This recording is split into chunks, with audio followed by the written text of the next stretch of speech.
One की समग्रता की स्वीकृति श्री कृष्ण के व्यक्तित्व में फलित हुई है। इसलिए श्री कृष्ण को पूर्ण अवतार कहा है, क्योंकि सभी मानते हैं कि श्री कृष्ण ने सभी कुछ आत्मसात कर लिया। जिंदगी श्री कृष्ण जैसे महापुरुषों के तो बिल्कुल हाथों में दिखती है। वे जैसे जीना चाहते हैं वैसा ही जीते हैं। ना कोई समाज, ना कोई परिस्थिति, ना कोई बाहरी दबाव उनमें कोई फर्क ला पाता है। इसलिए उनसे सीखने की ज़रूरत है। इसलिए भी कि वे इस पृथ्वी के पूरे जीवन को बड़े हृदय से स्वीकार करते हैं। वे धर्म की परम गहराइयों और ऊंचाइयों पर होकर भी गंभीर नहीं है, उदास नहीं है, रोते हुए नहीं है। उन्हें सबसे पूर्ण गुरु माना जाता है। ऐसा नहीं है कि वे जीवन के केवल फूलों को चुनते हैं और उनके कांटों से दूर रहते हैं। वे दोनों को एक साथ स्वीकार करते हैं, क्योंकि वे जानते हैं कि कांटे जीवन के लिए उतने ही आवश्यक हैं जितने कि फूल। वे एक सिद्ध हैं, जीवन की कला के एक पारंगत और निपुण कलाकार। इसलिए वे सदियों से पूज्य हैं।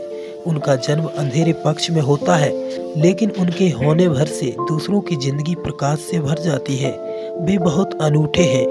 ओशो कहते हैं, अनूठेपन की पहली बात तो यह है कि कृष्ण हुए तो अतीत में, लेकिन हैं भविष्य के। अभी भी कृष्ण मनुष्य की समझ से बाहर हैं। भविष्य में ही यह संभव हो पाएगा कि कृष्ण को हम समझ पाएं। इसके कुछ कारण हैं। वे अकेले हैं जो दमनवादी नहीं हैं। उन्होंने जीवन के सब रंगों को स्वीकार कर लिया है। वे प्रेम से भागते नहीं। वे परमात्मा को अनुभव करते हुए युद्ध से विमुख नहीं होते।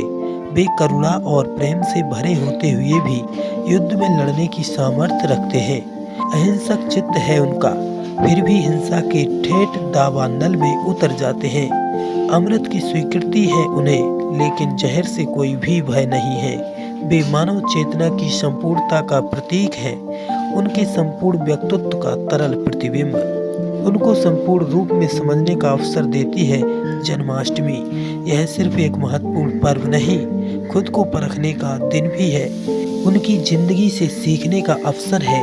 उनकी जिंदगी अगर एक खेल है तो उस खेल को समझना भी पूजा है, और अगर उनकी जिंदगी पूजा है तो उस पूजा का प्रसाद हमें कैसे मिले, इस जन्माष्टमी हम इस पर क्यों नहीं सोच सकते।